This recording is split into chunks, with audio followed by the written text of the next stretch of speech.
Glória a Deus. Salve a igreja com a paz do Senhor. Se coloque sobre os pés. Vamos orar ao Senhor. Já estaremos ouvindo a palavra de Deus. Nosso irmão Leonardo estará nos entregando a palavra de Deus essa noite. Senhor, nosso Deus e Pai, te louvamos, ó Deus, pela tua bondade e a tua misericórdia que tem nos alcançado. Tu és fiel, Senhor, e nós te glorificamos no dia de hoje. Pai, rendemos-nos a ti, Senhor. E depois de adorar o teu nome, Senhor, ansiosos estamos de ouvir a tua palavra. Usa o teu filho, Senhor, dando saúde, graça e força a ele, para falar aquilo que o Senhor já tem entregue ao seu coração. Nos alcança pelo poder da tua palavra. Que o teu nome seja glorificado, é o que nós te pedimos, em nome de Jesus. Amém? Tome seu assento.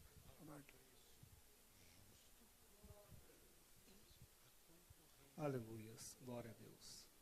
Meus irmãos, paz seja convosco. Queridos, eu quero externar a minha alegria, a minha gratidão a Deus, em estarmos reunidos aqui nessa noite, a fim de louvarmos, bendizermos e exaltarmos o nome santo de Jesus. A minha palavra é de gratidão a esse altar, a esta igreja, a todos os irmãos e irmãs que receberam a nossa família com tanta alegria, de uma forma tão fraternal. E a verdade é que nos sentimos abraçados por cada um de vocês. Então, o meu muito obrigado. Ainda no culto de domingo passado, nós fomos anunciados como membros da igreja e estamos muito felizes de congregar convosco. Eu costumo dizer que ovelha gosta de pastos verdejantes, de águas tranquilas, e nós temos tido isso aqui neste ministério. Pelo pouco de tempo que eu tenho estado com os irmãos, e o pastor sabe da minha escala de trabalho, nem sempre posso estar convosco, mas sempre que consigo é uma bênção, é um privilégio, e eu fico muito grato a Deus. Pastor Anderson, muito obrigado pela confiança, por permitir que eu sirva a igreja nessa noite com a palavra. Eu sou um servo de Cristo. Quando eu tinha 16 anos de idade, o Senhor falou comigo de forma pessoal e direta. Eu ainda não o conhecia, e Ele me disse: eu quero que você me sirva. E eu ainda não sabia quais as implicações disso, o que Ele queria comigo, mas o fato é que eu aceitei. E já são quase, pouco mais de 20 anos, não vou denunciar a minha idade, mas fazem pouco mais de 20 anos e nós temos servido a Cristo com alegria. Minha esposa está aqui, ela também tem uma rotina um pouco pesada, nem sempre pode estar nos cultos, mas ela está aqui nessa noite, as crianças, o Arthur, a Alicia, a minha sogra, e nós estamos alegres. Abra sua Bíblia comigo, por gentileza, no livro do Gênesis, capítulo de número 2. Todos os demais obreiros, a minha gratidão, uma alegria estar convosco. Gênesis capítulo 2, verso de número 25, diz assim o texto: e estavam os dois nus, o homem e sua mulher, e não estavam envergonhados. Ora, a serpente era a mais astuta de todos os animais do campo que o Senhor Deus havia feito. Amém? Gênesis 3 é essencialmente uma resposta a uma problemática. Qual a origem do mal? Ainda no capítulo de número 1, no verso de número 31, o Senhor contempla toda a sua criação, e o texto sagrado escrito em prosa traz-nos uma sentença poética. A Bíblia diz que, após o Senhor haver realizado e feito toda a sua obra, eis que tudo era muito bom. A expressão no original hebraico é tov meod, e essa expressão carrega um sentido de plenitude, algo extremamente satisfatório aos olhos de Deus. É como se dissesse, não é apenas bom, mas plenamente bom, completo, perfeito em sua bondade. O universo criado e organizado por Deus não tinha nenhuma espécie de força tenebrosa ou antagônica que se organizassem em oposição a Deus ou ao homem. Até mesmo as trevas e o abismo recebem funções benévolas na organização que Deus traz ao cosmos de forma tão peculiar e sistemática. Todavia, o movimento rasteiro da antiga serpente, em oposição a Deus e a Eva, a decisão do homem, em pleno exercício da sua liberdade, de não mais estar debaixo da obediência divina, rompe com a harmonia e perfeição criacional, de modo que o que se vê já não é mais resultado da declaração do texto.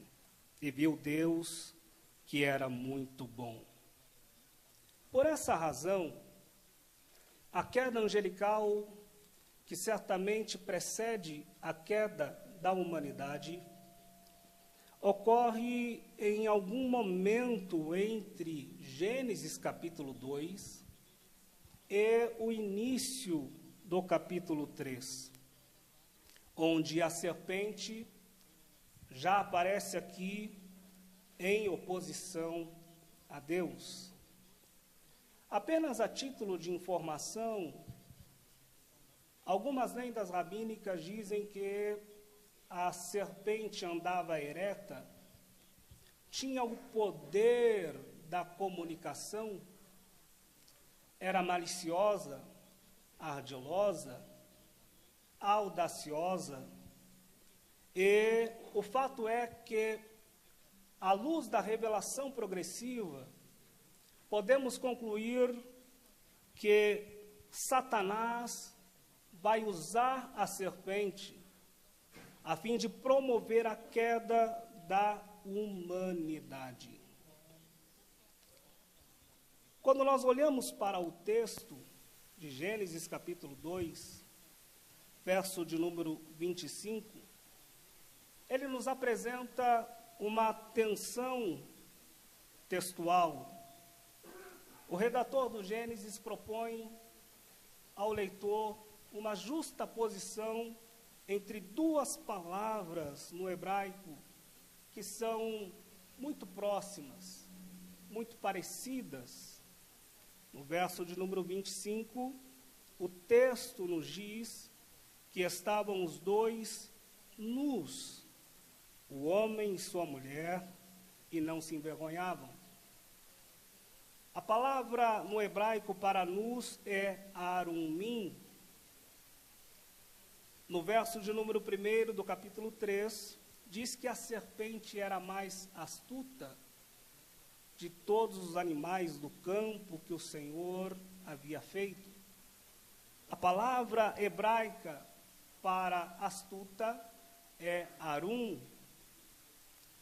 Essas duas expressões, embora não façam parte da mesma raiz etimológica, elas têm um som parecido, uma fonética parecida.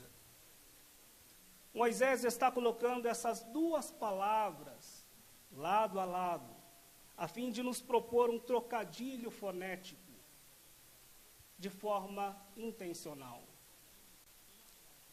É interessante que, se nós analisarmos a síntese dessa narrativa, ela quer dizer que o astuto venceu a inocência prefigurada na nudez.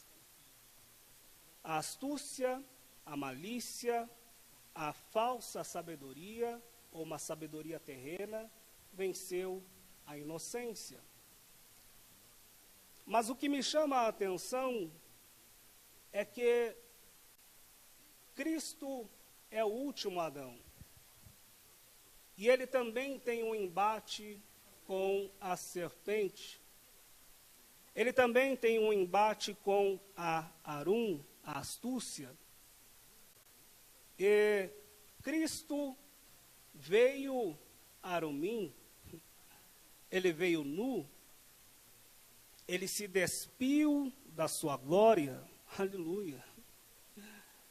Ele não fugiu da nudez. Observe comigo no Evangelho de João, capítulo de número 19. Evangelho de João, capítulo de número 19. Verso de número 23. Então os soldados, tendo crucificado a Jesus, tomaram suas vestes e fizeram 4 partes, para cada soldado uma parte, e também sua túnica, mas a túnica era sem costura, toda tecida de alto a baixo. Portanto, eles disseram entre si: não a rasguemos, mas lancemos sorte sobre ela, para ver de quem será, para que possa se cumprir a escritura que diz: eles repartiram entre si as minhas vestes, e sobre a minha túnica lançaram sorte. Os soldados, pois, fizeram estas coisas. Jesus está nu na cruz, no alto do Gólgota, e ele está em um embate com a serpente do Éden. O próprio Deus declarou que isso iria ocorrer quando ele anuncia o proto-evangelho a Eva, dizendo: da semente da mulher nascerá um que ferirá a sua cabeça. Eu porei inimizade entre ti e a mulher, entre a tua semente e o seu descendente. Este lhe ferirá o calcanhar, mas a semente da mulher lhe ferirá a cabeça. Então observe que Cristo está justamente nesta posição do segundo Adão, do último Adão, fazendo com que nós sejamos restaurados ao plano original da criação. Adão foi vencido pela serpente e a sua nudez foi exposta. Cristo não foge da sua nudez, mas ele faz com que nós sejamos agora revestidos de glória por ele encarar o Calvário. Aleluias. Aleluias. Mas o que me chama a atenção é que na cruz nós temos um resultado invertido. Se no Éden Adão fracassou, na cruz Cristo é o vitorioso. E enquanto eu refletia sobre estas coisas, o Espírito de Deus me movia em uma alegria, em uma doxologia, em uma rendição, e eu caí de joelhos diante da beleza da cruz. E eu gostaria de, em rápidas palavras, apresentar algumas verdades que a cruz de Cristo expôs. A primeira verdade que a cruz de Cristo expôs é que os principados e potestades foram expostos ao desprezo. Colossenses capítulo 2, verso de número 14, diz: apagou em detrimento das ordens legais o título de dívida que existia contra nós e suprimiu, pregando-o na cruz, na qual ele despojou os principados e as autoridades, expondo-os em espetáculo em face do mundo, levando-os em cortejo triunfal. A expressão despojando aqui no grego é apekedisomenos. Significa desnudar, deixar exposto, deixar nu. No período do Antigo Testamento, os prisioneiros eram expostos à nudez, à vergonha.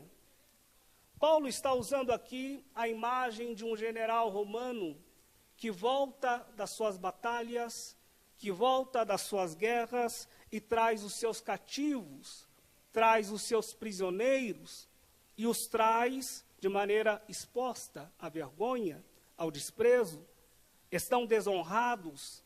Paulo não está aplicando isso a César, como era o costume romano, que era a figura empoderada. Paulo aplica essa figura a Cristo. Ele está dizendo que Cristo é vencedor na cruz do Calvário. Mas veja que ironia.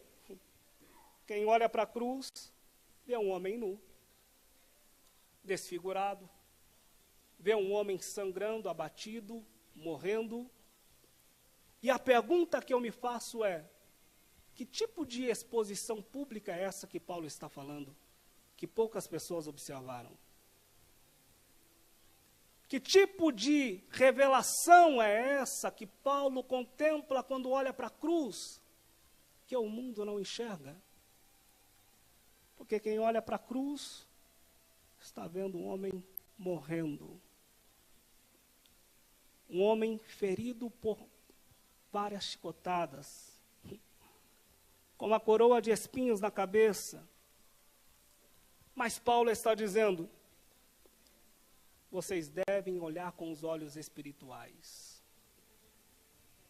Porque existe uma revelação por trás da cortina da cruz, aonde o vitorioso é Cristo. E ele está expondo os principados e potestades ao desprezo, destituindo eles do seu poder e das suas forças e das suas armas. Sabe o que eu estou querendo te dizer nessa noite? Você precisa olhar pela ótica da cruz, porque muda tudo.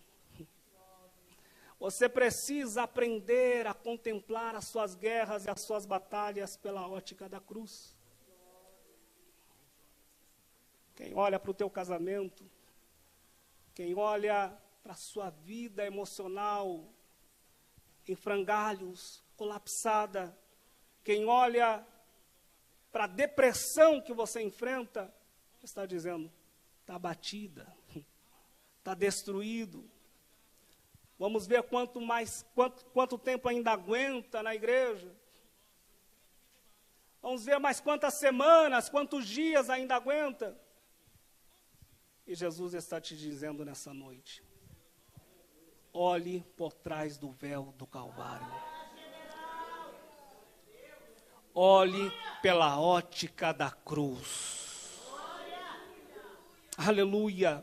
Existe um movimento de Deus nos bastidores, na eternidade, que está lhe conferindo vitória.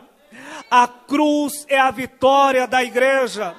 É por isso que ele disse: todo aquele que quiser vir após mim, negue-se a si mesmo, tome a sua cruz e me siga.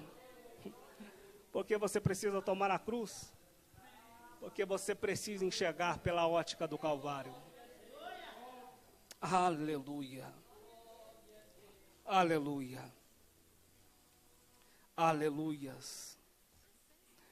Paulo está dizendo aos colossenses: olhem com os olhos do Espírito. Por trás daquela vergonha pública, há um desfile triunfal nos céus. Há um desfile triunfal nos céus.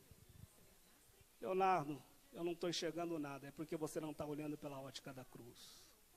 Leonardo, vem ver aqui por essa ótica, olha, o negócio está feio, a luta está travada. Olha, só problema atrás de problema, desemprego, enfermidade, calúnia, perseguição. Olhe pela ótica da cruz. Deus tem poder de mudar este cativeiro. Deus tem poder de virar este cativeiro. Porque a cruz redefine conceito de vitória e de derrota.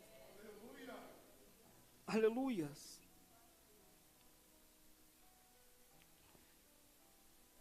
Gênesis capítulo 37, verso 32. Olha só que coisa interessante. Enviaram uma túnica adornada, fizeram-na levar ao seu pai com estas palavras: eis o que encontramos, vê se é ou não a túnica de teu filho. Ele olhou e disse: é a túnica do meu filho. Um animal feroz o devorou. José foi despedaçado. Jacó rasgou suas vestes, cingiu seus rins com um pano de saco e fez luto por seu filho durante muitos dias. Na ótica de Jacó, José está morto, despedaçado. Na ótica dos irmãos de José, ele é um problema resolvido, vendido como escravo para os midianitas. Na ótica do inferno, há uma confusão, Deus perdeu o controle e a providência sobre as suas promessas. Mas na ótica de Deus, na ótica dos céus, a aparente derrota de José faz parte de um plano maior, aonde Deus vai usá-lo para trazer salvação para o mundo. Você está entendendo? Que Jesus está te chamando a não andar por vista, mas andar por fé. A você enxergar este quadro de uma outra forma. Se você pega uma obra de tapeçaria, por mais linda e perfeita que ela seja, vire ela do avesso. E tudo que você vai ver é confusão. São cores trançadas, tocando em outras cores, nós, pontos que você não entende, movimentos que você não percebe, não compreende a complexidade deles. E Deus está dizendo: vire o tapete, olhe pelo ângulo correto. Eu estou fazendo um movimento que vai trazer perfeição sobre a sua história. Cada ponto, cada fio, cada movimento, cada cor, cada permissão divina nesse processo, nessa fase, nessa luta, faz parte de um plano maior, onde Cristo está sendo glorificado, onde Deus está sendo exaltado, e os poderes das trevas estão sendo aniquilados. Creia. Aleluia. Gênesis capítulo 50, verso 20, José compreende agora, enxergando a obra-prima de Deus pelo ângulo correto. Ele diz aos seus irmãos: mas quanto a vós, intentastes o mal contra mim, mas Deus intentou para o bem, para fazer como é neste dia, para salvar muitas pessoas com vida. A expressão aqui no hebraico traz a ideia de um tecelão. Alguém que está tecendo, fazendo uma obra. E José está dizendo: olha, o movimento que vocês fizeram para o meu mal, Deus tornou em bem.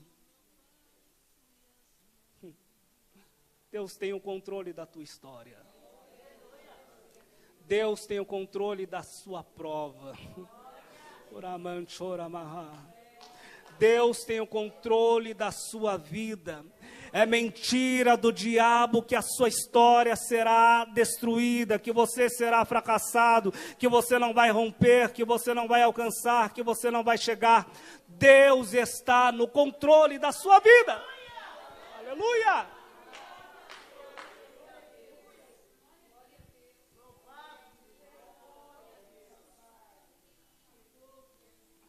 Ele expôs os principados e potestades à vergonha, ao desprezo. Aleluia!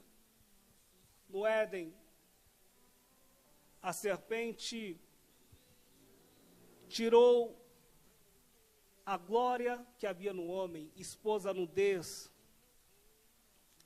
trouxe exposição da nudez.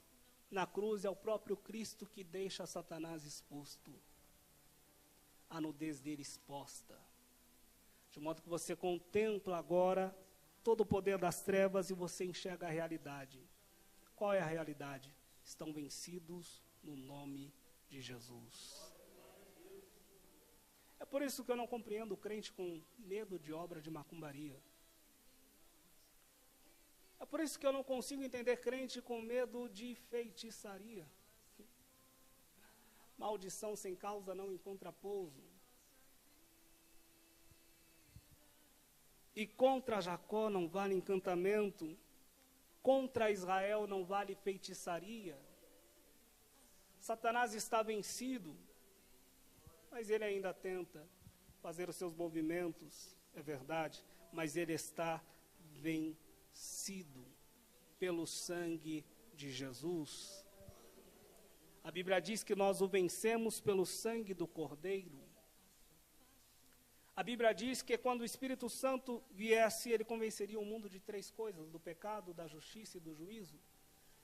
E ele convenceria do juízo porque o príncipe deste mundo já está julgado e será expulso. Olhe para a pessoa que está do seu lado e diga: só falta mais um pouquinho de tempo e ele será expulso. Enquanto isso, se alegre na vitória da cruz. Aleluias. Se coloque de pé, por gentileza.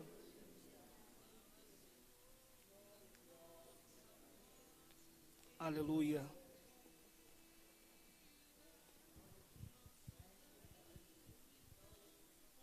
Eu sei que você tem passado por grandes tribulações, mas a palavra que Deus colocou no meu coração nessa noite é que você saia daqui com a mente renovada,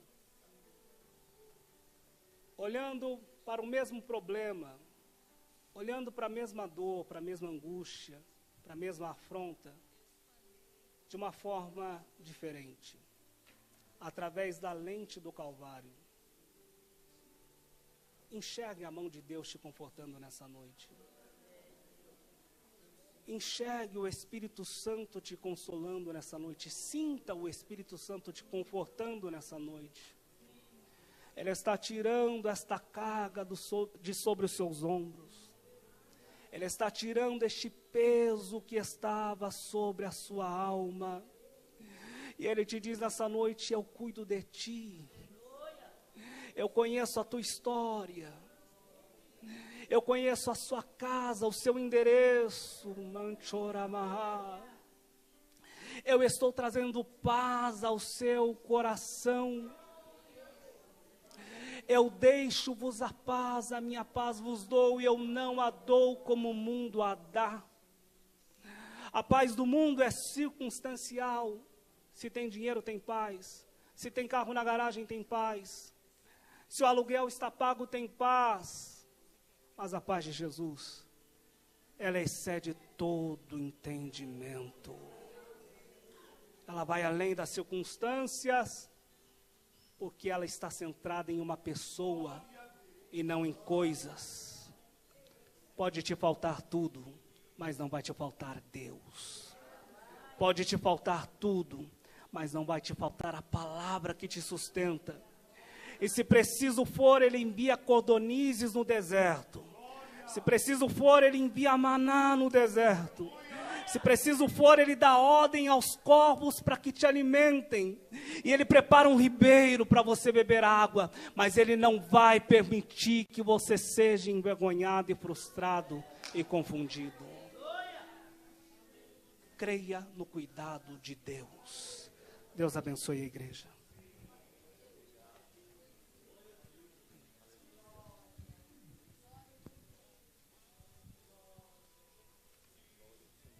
Você pode glorificar a Deus por tudo isso?